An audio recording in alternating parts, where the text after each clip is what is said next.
Hi, this is Kelly from The Truth in Story, and I just wanted to pop on here and take a look.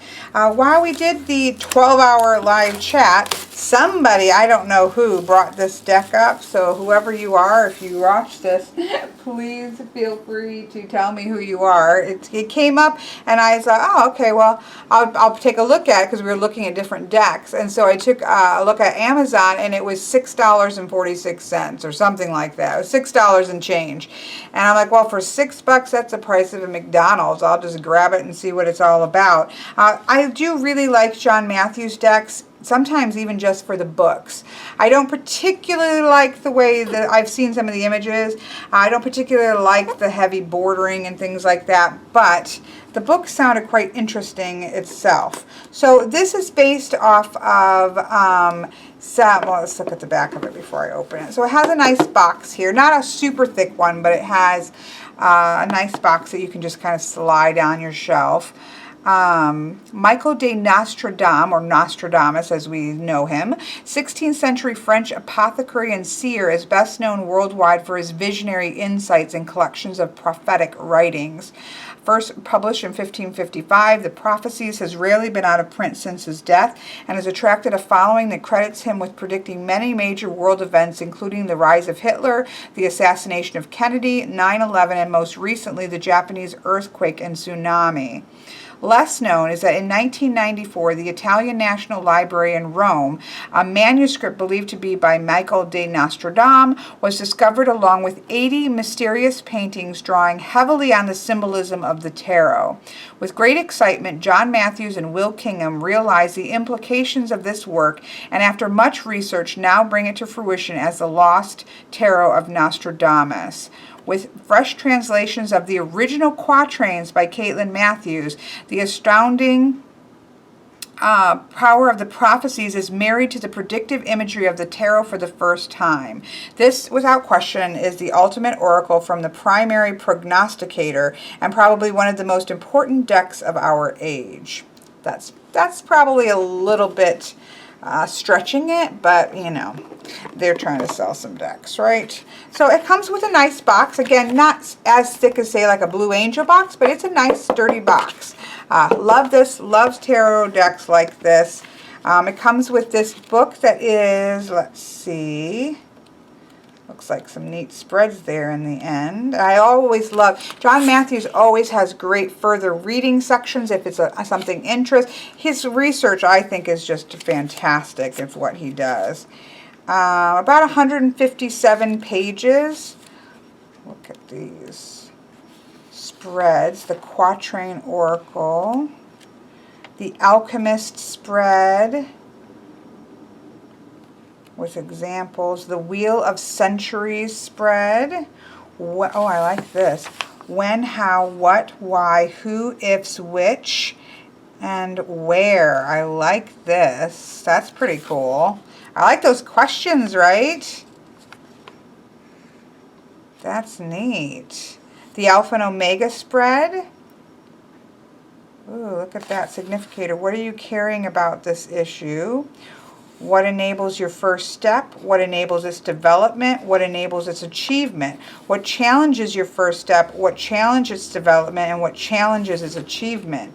Interesting. I like these spreads because, again, they're not just, you know, normal ones that are put in there. Very thin paper, but that's okay. Obviously, we have some information about Nostradamus, about the book that it's found, about how they're interpreting the images, just symbolism, how they created the deck. So we have the suit of stars for swords, suns as wands, moons as cups, and spheres as pentacles. Quite like that.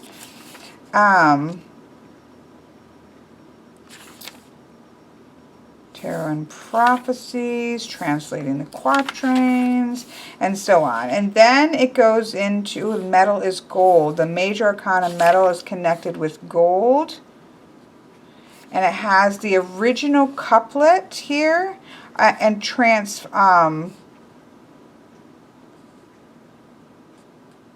look at that. That's really neat. The prophetic reference, oh, and how they feel like this reference was to. So he will pitch his tent in free places rather than be lodged in cities. And they're trying, the prophetic reference is to the UK Race Relations Act of 1976, which recognized gypsies and Irish travelers as ethnic groups. Interesting. Talking about the Wandering Jew. Again, I love Will Worthington. I love John Matthews' books because I feel like he just you get so much interesting things just from actually reading that. So, in a nutshell, we have the magician, description of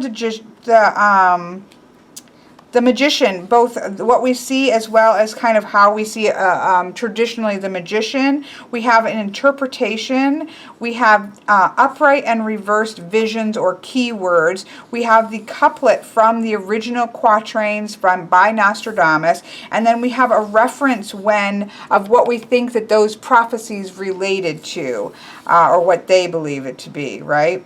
I love that we have the Papist here, or the female pope. So you get that for each of the cards. Goes into the suit of moons. They each are related to a metal. Oh, this is really interesting. That's what I thought. I thought, you know what, for 6, and then it goes into the actual court card. So we'll read one of these. Let me get the cards out. I figured for $6 it was worth it just for the book. Ooh, I do really like the backings. Oh, I might gonna like these. Again, there's a lot going on here. I'd rather see the image more up close, but that's okay. I'll take it. So you can see the different metals in the suits. Okay. How are these in order? I'm trying to figure it out. Okay, so here, let's see. Trying to figure out.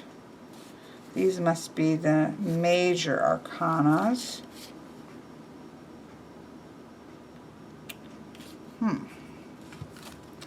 I'm not quite sure what's going on here in terms of how they've organized it. Here's the major arcana going backwards. So let me put these, I think, yeah. Let me swap these around.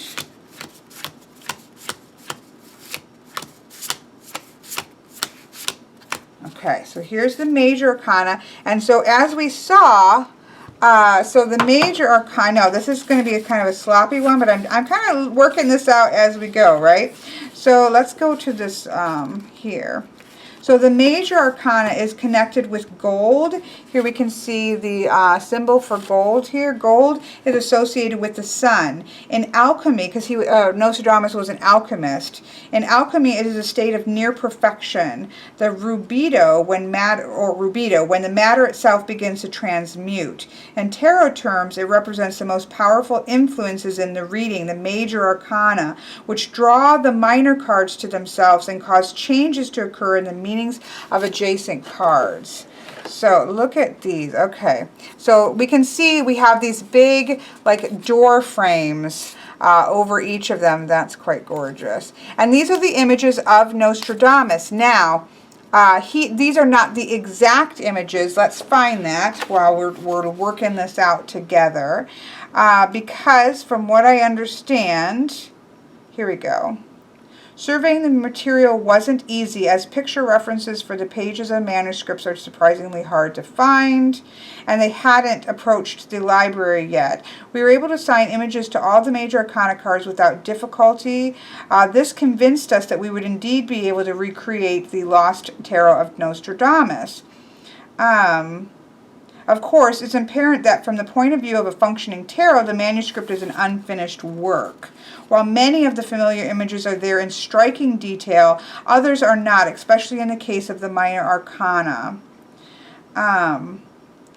Consequently, we have used the drawings in the manuscript to construct a functioning tarot rather than resort to making anything up or bringing in supplementary drawings from other manuscripts. We have endeavored to finish the work of creating a Nostradamus tarot, and in the process have used nearly all of the drawings contained within the manuscript in one way or another. Only a small handful were deemed unsuitable to use, being only partial sketches without any context, repetitions, or very obscure symbols. There are about 80 images which range from small quick sketches to large colorful plates. All the major arcana images were well represented, but the main arcana would be more difficult to research, which is unsurprising, as in many early tarots, the so-called pip cards are simply repeating shapes. But with some head scratching and even a bit of intuition, plus John's thorough research of early tarot, we managed to get a set of images from the material which we felt matched well with traditional tarot meanings. I think the fact that we were successful in this underlines the presence of tarot material in the manuscript and strengthens the idea that Nostradamus was generally working on at least an outline for tarot. Yeah, so it's got a quite huge, they really go into a long discussion of how they made it, which I quite love. Actually using the exact images were difficult because the images in the public domain were not of good enough quality for any kind of serious reproduction. So the artist then was going to use extant references to redraw his sketches as accurately as possible. And this is what I've done, keeping as faithful to the original as I can. Yeah, so he definitely, these are not the exact images, but they are faithful recreations from what I have seen while I was waiting for this to come. So yes, so then of course we have the changing of, it goes into the changing of that. So these are images taken directly from it. They have just been recreated by Will Kingham, the artist. So here we of course have the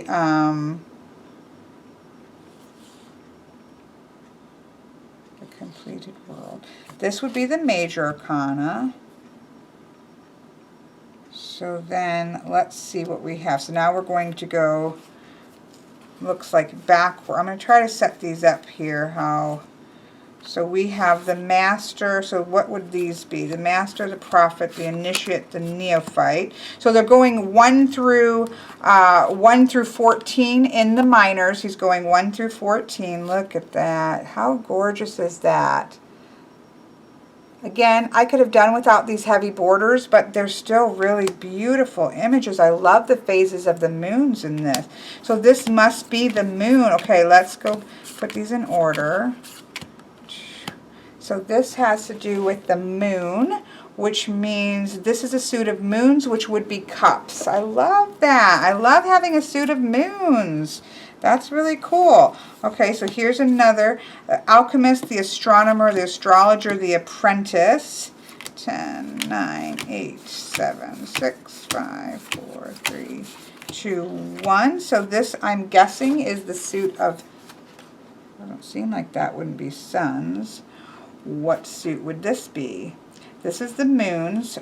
This would, I'm sure, be the suns. We have the suit of stars and the suit of spheres for pentacle. This would be the stars. We got stars up here, and this would be the spheres for pentacles. Okay, we're getting somewhere. We have a prince, the lady, the knight, and the page for the suns. I actually think I'm really going to like this. Quite interesting. So this would be the wands. This would be the stars. We have Pope, the abbess, the cardinal, and the postulant. Very religious themes. Of course, this is, Nostradamus. This is, 15th century. We're going to have lots of religious iconography, and that's fine. That is going to happen with images from this time period. So this is the suit of swords, which is stars. Look at that. We have the stars. We have the sun in the fire, and then we have the cups, which would be the moon. This is how I put my decks. And then we have the spheres with the earthly people, or the spheres here, which would be for pentacles. So I'm going to put that last. Okay, so now we have them at least somewhat ordered. Look at how cool these are. Yeah. Somebody had a good suggestion. Cardstock is a bit cardboardy. Like, oh, here's the backings. Very cool backings. Definitely going to have a coppery, I'm not sure, I'll consult with Otzi, but definitely going to have a cool side because that white is not going to work whatsoever. But I will have to consult with the master, so to speak. So, I'm sorry, that was a very, very disjointed, right, opening, but I'm just kind of, this is an unboxing, so we're just kind of figuring this out together. So let's start with the Major Arcana and kind of whip through these. These sound like these are going to go pretty close to normal, but I'm going to read out the Fool so you can get a feel for the book. The Fool is one of the most ancient characters in the history of the world. He is the traditional safety valve, the one who bursts the balloon, who challenges the establishment, who moves at his own pace in the world. He is an explorer, one who sets out on a great journey in a state of ignorance, yet he possesses a willingness to learn. An outsider, exempt from retribution even when he speaks against those in power, he exemplifies crazy wisdom, the ability to see through the obscuring veils of the world to the strange and remarkable truth of life itself. Jack, the eternal simpleton of the fairy tale, is a type of fool, as is Percival, the Grail winner, who succeeds where others fail because of his simple faith. He is the comedic clown of ancient Greek drama, the simpleton of Shakespeare's darkest plays, Merlin in his madness, Lear with his own personal fool, the mad and divinely inspired shaman of Irish myth, Svein Gelt. He is also Nostradamus, who exhibited many of the qualities of the fool. He was a visionary who was often perceived as mad, a wise man who seemed to act without forethought, a joker who taught through strange and unlikely actions, a wanderer who seemed without goals, yet who kept his path with a diligence seldom equaled. In the context of the Lost Book, we may be reminded of the 13th century story of the wandering Jew, who, according to legend, mocked Jesus on his way to the crucifixion and was condemned to walk the roads of the world until he found forgiveness. Interpretation. Because he is outside the world, the Fool has no number, and his ability is not only to represent the seeker, but to appear anywhere and everywhere in the tarot deck. He or she, although the Fool is invariably portrayed as a man, both genders are represented, can lead the way, walking backwards before us. He moves throughout the pack and changes whenever he encounters one of the other archetypes. We might see him as a blank page, waiting for the words to be written that will explain his journey. He is literally a wild card, beckoning you to follow where he leads, wherever it may be. So some keywords are, for upright, carefree journeying, foolish wisdom, innocence, clarity, unpredictability, curiosity, extravagance, unworldliness, nonsense, wandering, surrender to greater powers. And then the reverse, aimless, distraction, mistakes, carelessness, unwisdom, I like that word, recklessness. The couplet from the original quatrain, verse 76, he will pitch his tent in free places rather than be lodged in cities. And as I said, the prophetic reference is the UK Race Relations Act of 1976, which recognized gypsies and Irish travelers as ethnic groups. So that's the information that you'll get for each of the cards. And it looks the minor cards seem to have really one for each page versus two of the majors. But still quite a bit in the minors as well. And still the same thing where we have the couplet. They don't go through and give us what the quatrain might have referred to. They only do that in the major arcana. So here we have the Fool card. This is really quite lovely. The Fool card here. We have the Magician here. The quatrain, kings and princes will rise up images, auguries rising on a flood of interpretation. All kinds of strange beliefs and skills manifest, possibly the end of the 20th century when belief in alternative spirituality was at its height. Interesting. Skill, willpower, diplomacy. The oldest form of this archetype is known as the juggler and is depicted as a man dressed in harlequin costume doing kind of the three balls trick here. I really like the write-ups. This will be one that I would say is well worth. It's going into the history of how you would see these archetypes. So, you know, for the magician, he's talking about stage magicians from Merlin to Gandalf or Dumbledore and Harry Potter. Magicians and wisdoms show us that we have the power over the world in which we live. In the Lost Book, the magician is represented by a strange, long-necked creature with the head of a man wearing a fool's cape. In this instance, he is changed in his own form. That's quite interesting vision. But again, I really quite like the write-ups here. So again, $6. I really think it's going to be worth it just for kind of a history on these major arcana archetypes.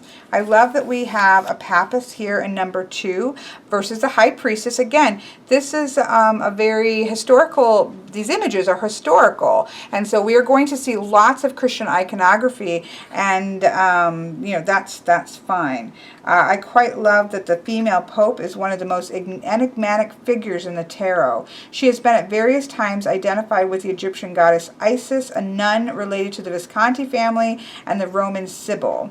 However, there is little doubt that she represents the only actual female pope who reigned as John VIII, but was actually a woman named Joan. For a long time, this figure was believed to be fictitious, but most scholars today believe she was a real person whose brilliant mind drove her to travel to Rome to study, who disguised herself as a man to do so. When discovered, she was said to have been torn apart by the people. She has been renamed as the High Priestess, but we see the Popus or the Papist, I'm sorry, in many of the older decks. And so I think it's fantastic. When the great queen enters the depths, she renders the place powerful and inaccessible. This was prophetic reference was associated to the loss of the Cinque Ports during the reign of Mary Tudor. Look at the Empress. I really actually quite like this. I really didn't think I was going to really like this a lot, but I quite do. The Empress is the feminine energy represented by the Papist. Oh, it said to complete it. When you pull these together, we have that sort of spiritual side and the rulership side. From under the holy earth, the soul's voice faintly sounds. The human flame shines as if it were divine. The French Revolution, secular principles valued over the sacred. Really neat. Here we have the Emperor. There's another deck that has an Emperor that looks like this. I think it might be the, where they're having he's having conversations. I think it might be the Tarot of Prague. Traditionally, the Emperor sits on his great throne, dispensing wisdom and power. He is, as many have noted before, like Solomon, the great biblical king who is also a magician and a prophet. He will rise up the humble and harry the rebels. No one on earth will be his equal. Sometimes taken to be a reference to Abraham Lincoln, also Napoleon, or the French King Henry V. Here we have the Hierophant. We can see the symbols, certainly. The double keys. I can certainly see why they saw these images and say, yeah, definitely a tarot, started a tarot deck. Whoops, the Emperor, the Hierophant. Eyes closed but open to ancient imagination, monkish habits will count for nothing. Period in which old traditions prior to Christianity are seen to have had great value. The oldest name for the Hierophant in tarot is the Pope, and as such he balances the female Pope or Papist, number 2 in the sequence of the major arcana. The name was changed to the High Priest or Hierophant in the 18th century by Court de Gébelin, one of the most influential developers of the tarot, though even earlier than this, Protestant influence had encouraged the substitution of figures such as Jupiter. We decided to keep this title rather than returning to the old title to differentiate between the two cards, and also because the nature of the image from Nostradamus' Lost Book, which seemed most closely to represent the power of the Vicar of Christ. Very neat. Yeah, I definitely, if you're interested in tarot history, I feel like this is a really great book just for that. Here we have the Lovers. Oh, let's see. I said that one. I said the couplet. Here we have the Lovers, the couplet: from great oppression and calamity, the wedding contract transforms tears and sighs. The marriage of Prince Charles and Princess Diana. Interesting. I would think there would be other couples that they could have referred this to, but what do you know? Lancelot and Guinevere, Dante and Beatrice, Tristan and Isolde, and many more. I really like the guidebook. I like the guidebook. Here's an interesting chariot, right? There are a number of pairings within the sequence of the major arcana, and in many cases the chariot is said to balance the lovers and that it represents war, or at least a warrior's attitude. It is a card that represents great energy and as such shows the god Mars in his war chariot. I would not have taken that as being a war chariot, but you know, I am not an artist. Before the people, blood will be spilled. From the heavens it will not be far removed. The execution of King Charles I and the assassination of President John F. Kennedy. The essential meaning of this card has always been about movement, a journey or a struggle to gain momentum. It requires the harnessing of both the will and the emotions. Interesting, interesting, interesting. Here we have Justice. Quatrain is, or couplet is, there will be peace, unity, and change. Low offices will become high, and the high ones low.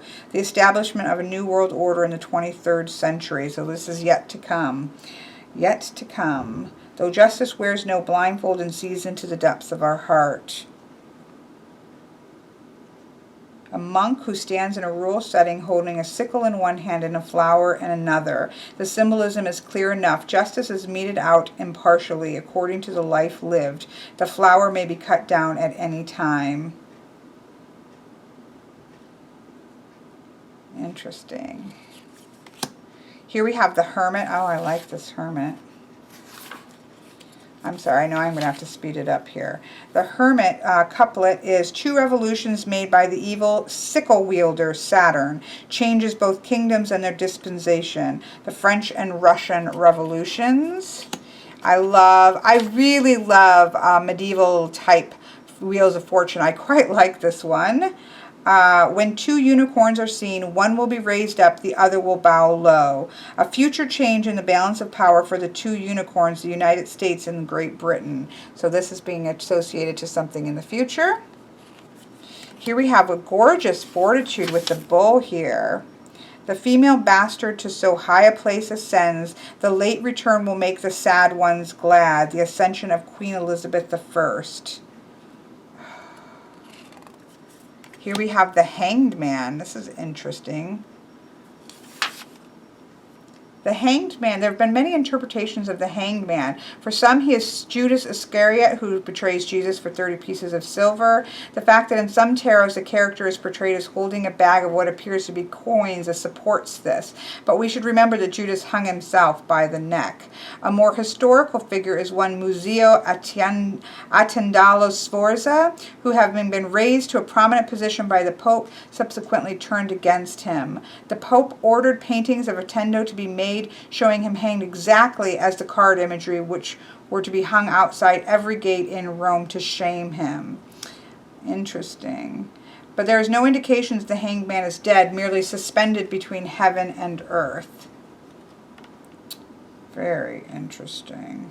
The Serpent Man slithered across, in the book of, we felt this worked best. The Serpent Man slithered across the earth, caught between the moon, significantly below his head, and the poised dagger above. The sun, moon, and stars are all present in the sky together, but seem to be upside down. The moment is caught frozen in time, just as the man represents humanity caught in the coils of serpent wisdom. Interesting. I think this is quite an interesting deck here. Can I just say? Here we have Death. And we have the quatrain here as, after disasters, Earth's populations shrink. For a long time, peace presides over uninhabited lands. The end of World War II. I love the skull's head here.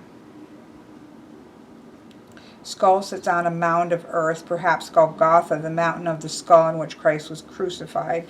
Beneath the skull is a crutch, suggesting that the end of life is approaching for the aged and the infirm.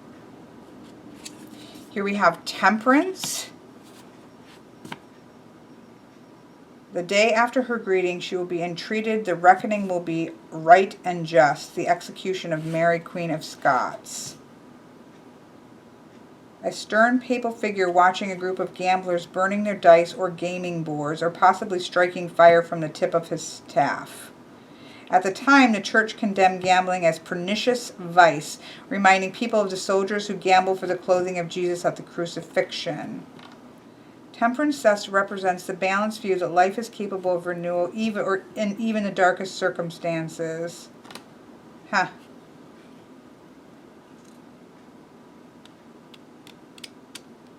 Balanced lifestyle, which would not have to do with luck, games of luck, I suppose. Interesting. Sorry, I started reading that too much. Here we have the devil. The devil, more recently, the devil has become identified with the God Pan. The essential meaning hasn't changed. In whatever form he comes, the devil brings connotations of self-aggrandizement.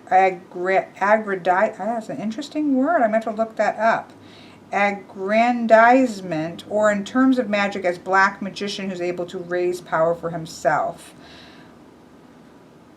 The beast part of the figure is almost certainly a dragon, which to Nostradamus would have been a demonic form, and the fact that the human proportion is dressed as the Pope but carrying a sword is every bit in keeping with the idea of the anti-Pope, or indeed the Antichrist, whose coming was expected daily throughout the Middle Ages. Interesting. Hungry wild beasts will cross the river. The most part of the fields will be against Hister, with capital H, the rise in power of Adolf Hitler. Here we have the Burning Tower, which is also called the House of God, or sometimes the Lightning-Struck Tower. In the older, the Hospital, or the Thunderbolt. Thunderbolt is one of the oldest and most consistently reproduced images in tarot. I love it. In the Garden of the World near the New City on the Road of the Hollow Mountains. The attack on the Twin Towers in New York on September 11, 2001.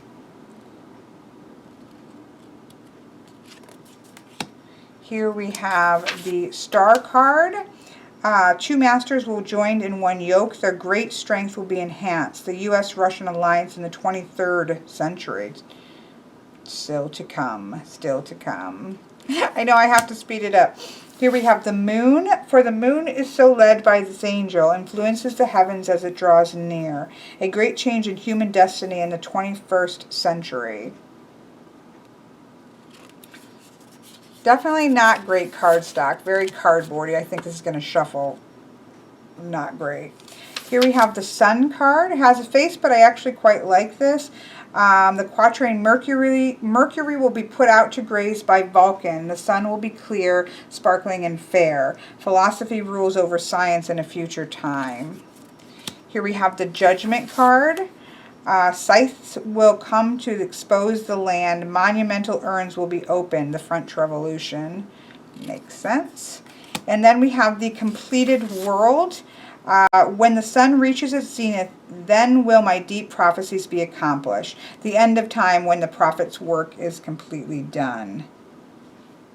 So there we have the main. I promise I'll go faster in the next one because, yeah, or in the next ones. But yeah, I feel like these are probably going to have to be overhand shuffle because they're very rough almost on the front side, a little bit glossy, but still rough on the back side. There's a roughness feel to them. Not a matte, they're matty kind of feel, but it's a rough matte. But I don't mind that. I just feel like it's not going to shuffle. Or else some of that might, see, some are smoother. I'm thinking it may be something on there, and as it's shuffled, that's going to go away. We'll see when we get to the end. So I'm going to go much more quickly here through, I promise. So we're going to start with the stars.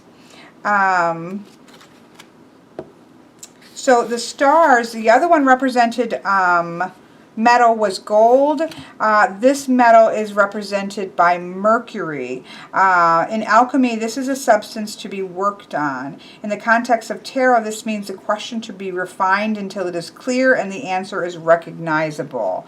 So here, of course, we have a gorgeous Ace of Swords. Here we have the Two of Stars, I'm sorry. The Two of Stars. Whoops. I like this. See, now can we just pause for a moment? The Two of Swords represents a search for balanced outcome, and this is reflected in the astrological influences of Libra, the scales. Associated with justice, the Two of Swords is about seeking balance and harmony, of reconciling two sometimes opposing forces that may otherwise pull you in two directions at once. Yeah, balance, harmony, friendship, and attachment. I quite like the book. Have I said that I quite like the book? Well, I do quite like the book. Here we have the Three of Stars, card of disharmony. Sorrow. I quite like this though. It's kind of neutral, right? You can do what you want with that. Here we have the Four of Stars, solitude, respite, exile, and banishment. Here we have the Five of Stars, anxiety, loss, misfortune, and setback. Which, you know, 5 is a disruptive number. 6, we have the Journey. I love that. I really like the images even. Here we have the Seven of Stars, hope, new plans, and perseverance. I'm just reading some keywords. Here we have the Eight of Stars, criticism, crisis, blame, and censure. The Nine of Stars we have as anxiety, worry, despair, and suffering. And it still is representing, it does explain the images in the guidebook, so I quite like that. The Ten of Stars, pain, ruin, sadness, and desolation. We have, then when we get to the majors, we have the Postulant. No historical figure represents him, rather the archetype stands for all who seek to be priests. So he's, you know, which would have been the ones gathering knowledge at the time, right? That makes a lot of sense. Here we have the Cardinal, bravery, skill, strength. Here we have the Abbess. So these are all spiritual figures, which again would have been where knowledge and wisdom were gathered, were in the monasteries and such. So that makes a lot of sense. The Abbess, and then of course we have the Pope for what would be the king of but I think you just need to leave the courts as they are. I quite like that. So here we have the Sun. I'm going to go a little more. I'm trying. The Sun metal is copper, associated with the planet Venus. It refers to transformation and new growth, which makes sense with wands, right? Here we have Ace, birth, beginning, and creativity. We have the Two of Suns, which is achievement, maturity, and such of that nature. Here we have the Three, enterprise, trade, activity, and boldness. We have the Four, with homecoming, society, and alliance. We have the Five with success and overweening pride. We have the Six with triumph and domestic family life and such of that nature. Very typical image that we would see. We have the Seven of Suns as struggle, meetings, discussion, success. Beaten by 7 bishops with heavy fine sticks by those who will take over authority. Interesting when you read the book, which I can't do for all of them. The Eight of Suns, appreciation, completion, and luck. We have the Nine of Suns, attack, reassessment, delay, which is Norm. He's defending the lion is defending the sheep. How interesting is that for a Nine of Wands? And then the Ten of Wands, we have, or Suns, I'm sorry. We have burdens, treachery, forgery, false witness, and injustice. And then we have for the court here, we have more of a traditional page, knight, lady or queen, and the prince for the king. I quite like that. Yeah, I'm actually quite liking these cards. I am not going to lie. Here we have the aces the aces. Here we have the moons. I really love that we have a suit of moons. This metal is silver, is associated with the moon, and is a mutable substance which may manifest as emotional energy. So this would be the cups. So we have the one of moons, home, family, and feast. The two of moons, relationships, love, and attraction. We have the three of moons, celebration and success. We have the four of moons with weariness, dejection, and boredom. I love the moons on here. We have the five of moons with suffering, grief, and loss from the Five of Cups. We have the six of moons as looking backwards, uncertain outcome, and a sorrowful legacy, forgotten pasts, gifts, quite a variety of meanings here. And we have a lobster. It does talk about Greek mythology and Orion. I mean, they really go through some interesting interpretations here of these with these images. We have the seven of moons, plans, flights of fantasy, and meditations. We have the eight of moons for attachment, timidity, and tenderness. We have the nine of moons here for victory, success, and advantage. And the 10 of moons as home, country, and public honor. Then for the, would be a little bit more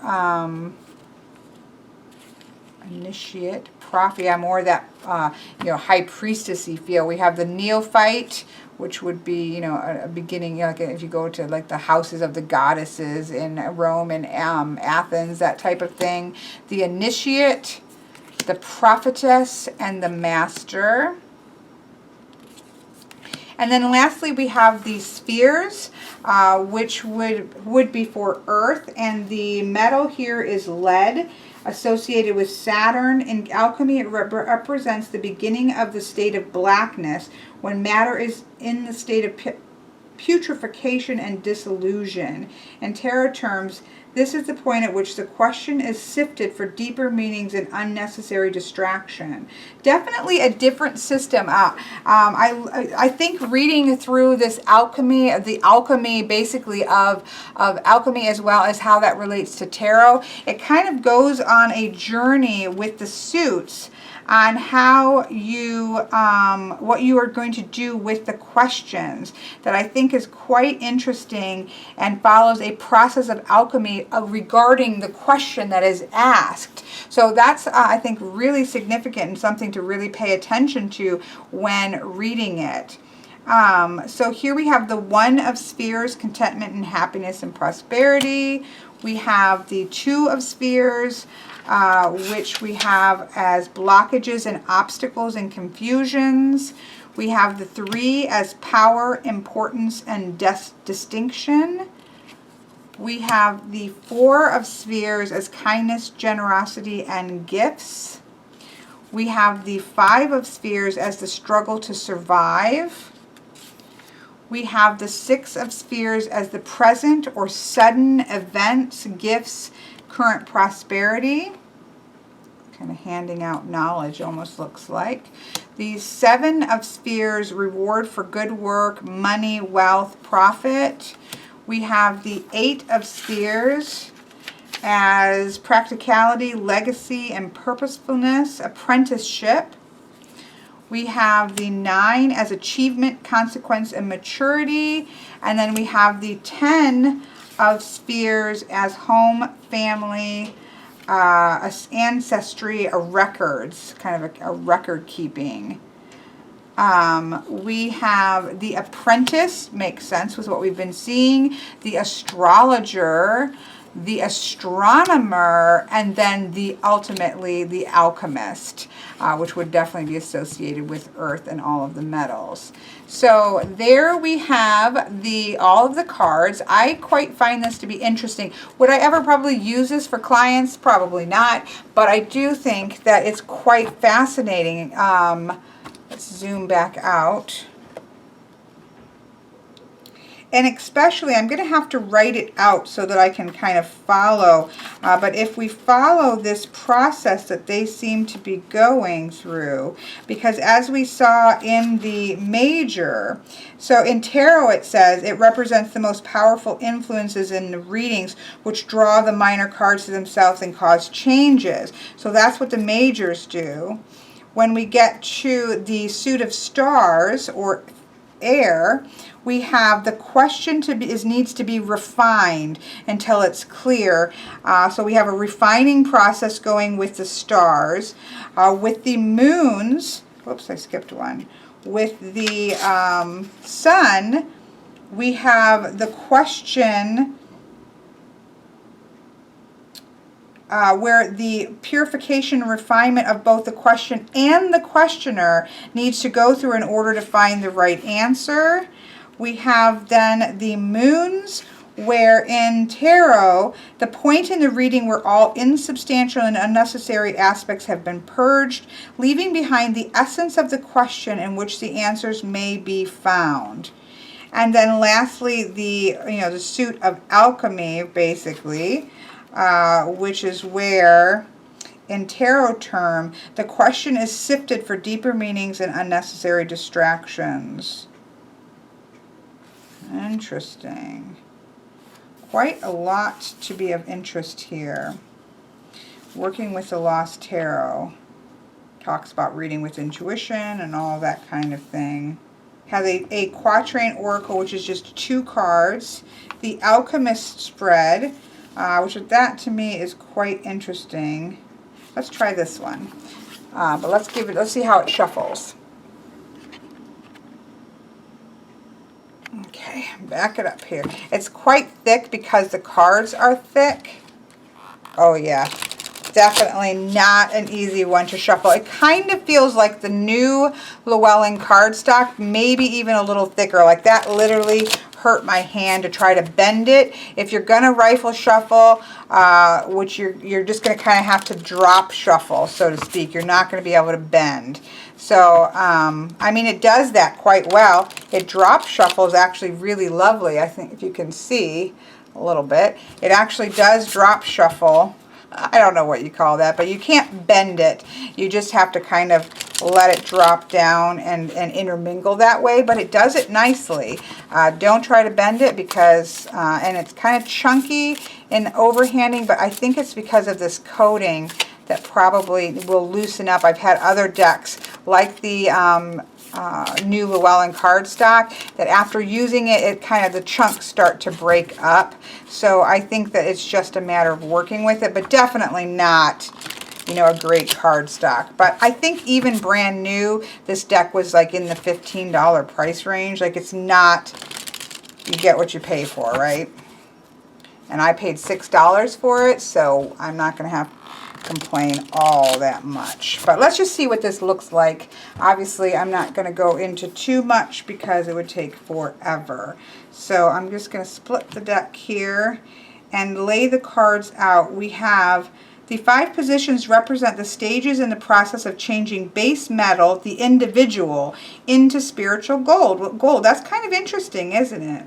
So here we have number 1 at the top is the alchemist. That's pretty cool because we're doing an alchemy reading, right? So this represents a situation underlying the problem, reduced to its essence. So the alchemist. Number 2 is solutio. This dictates the emotional weight of the problem and the effect that it has on the solution. Then over here we have the coagulatio. This represents the aspect of the problem that weighs upon you and prevents you from finding a satisfactory, like coagulation is what I think of, thickening where you can't get through it. Something like that. We have number 4, the sublimatio. This represents hidden forces at play in the situation. And then we have conjunctio, which represents the outcome. Okay, I'm going to have to, this is done more in a cross, not quite like this. I'll show you, it's supposed to look like this, but that won't fit. So what is the essence of the question? What is the emotional basis of the issue? What presents a solution? What are hidden forces? And what brings the solution? A new perspective, clearly, because we have that here, right? That's pretty cool. I quite like this, actually. That's interesting. So here we have the Alchemist, which would be basically the King of Pentacles, which, let's see, let's just take a peek here. Do they divine him as the Alchemist? Spheres. Oh, spheres was last. So it should be at the end. Creativity, enterprise, generosity. Thomas Vaughan represents the Alchemist King. Subtle, intelligent person who has journeyed far and wide, seen the world, and survived many transformative adventures. So the essence of the question is, I suppose, how to become this subtle, intelligent person who has been transformed by his journeys. Maybe that's the question there. Because this is supposed to be taking us from our base to where we want to go, I suppose. We have, what is the emotional basis? We have the Knight of Suns, which, let's see, what the Knight, that would be the Knight of Wands is what that would be. The Knight of, I'm just quickly seeing what they're saying. The Knight of Suns is like Caesar Borgia is the Knight. The famous of the Borgia family, he was remembered more as a murderer than the fine soldier he undoubtedly will. In a reading, it often suggests you are involved in an exciting affair or significant enterprise in which you can get carried away. So some of the emotional problem is, so like if we're trying to become our best self, part of the problem is the emotions getting too carried away, needing to kind of stay the course, I suppose. We have the Two of Suns as what concerns here that prevent a solution. We have the Two of Suns. So if the Two of Suns is about achievement and maturity, anger, despair, fear, so letting fear block you, being despair that it's not coming fast enough, those kinds of things. And again, this is not without a question, but we're kind of thinking, okay, if we want to become the alchemist, if that's what we're trying to become, what could, getting too carried away, not staying the course, what could prevent us from doing that is giving over to despair because it's not coming fast enough, different things you could do with that. The fourth position is hidden things, and here we have the Seven of Spheres. So here is the seven. Oops, that's not the seven. Seven of Spheres is reward for good, so it's basically a reward for good work, profit, wealth. So underlying is success. This is going to be successful. You're going to successfully make it if you can kind of work your way through here. And then we have the what is going to bring about the actual solution to getting us there, and it's going to be always being in that state between the heavens and earth and being in a state of seeing things from new perspectives. That's pretty cool. That's pretty cool of a spread. Again, interesting. I quite like this. For $6, I am really happy that I picked this up. I definitely want to try this as well. I think this is quite interesting, kind of if you're trying to get to someplace. So what are you caring about this issue? First step, development, achievement, these kinds of things. I could see where that would be a really useful one. And I also really like this fifth one, which I may come back and do a separate reading on, with this spread here. This whole when, how, what, why, who, which, where, when, you know, those. I quite like that. I want to give that one a try as well. So this has been a kind of a wandering look at the very long wandering look at the Lost Tarot of Nostradamus by John Matthews and Will Kingham, who did the reproduction of the artwork, and John Matthews did an amazing amount of research, as well as I believe his wife Caitlin Matthews, which translated the quatrains or the couplets for all of the cards. So quite interesting. I would say if you're at all interested in tarot history, if you're interested in Nostradamus and prophecy, if you're interested in any of these kinds of things, I think this would be really a great deck just for that kind of study there. I am quite happy with it. So there you go. I hope that this has been interesting. I know a couple other people got this deck during the live chat because, again, it was just so cheap. It was like, why not pick it up and take a look at it? And I think it was well worth $6 and change.